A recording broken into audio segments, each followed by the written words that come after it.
Hello mga ka-Soulsters, magandang gabi. Gabi ng Sabado. Ayan, at gabi na, nag-crave pa ako na kumain ng paksiw.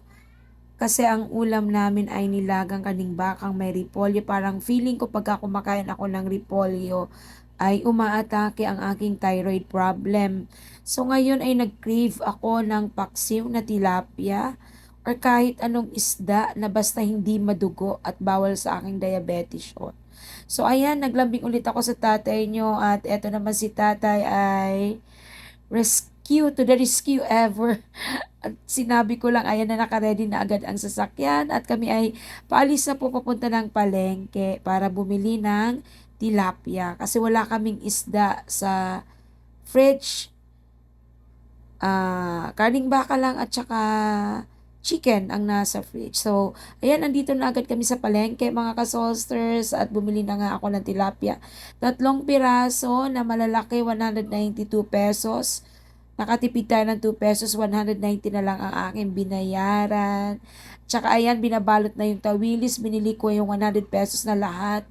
Napakarami na, lagpas 1 kilo. At bumili na rin ako ng ampalaya at mga gagamitin ko pa sa aking lulutuing paksiw.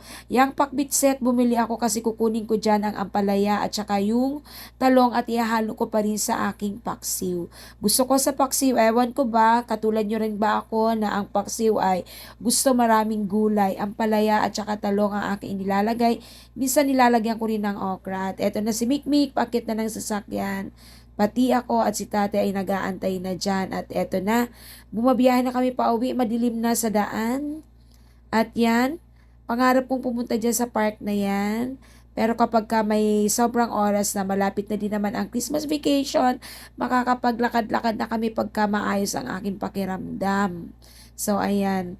Maliwanag dyan mga kasosers pero hindi halata kasi ang tint ng sasakyan kapag ka madilim, madilim din ang kuha.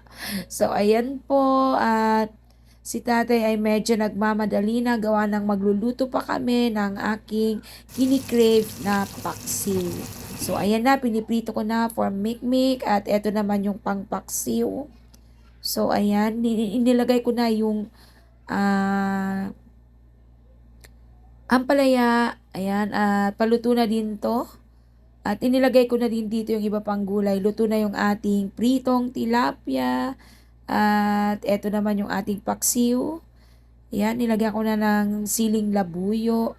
At inilagay ko pa dito yung talong doon sa pakbit set.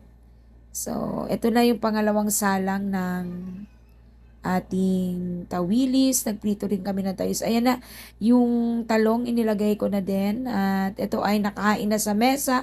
Hindi na kami naglagay sa mga plato, sa mga pinggan, sa mga bandihato.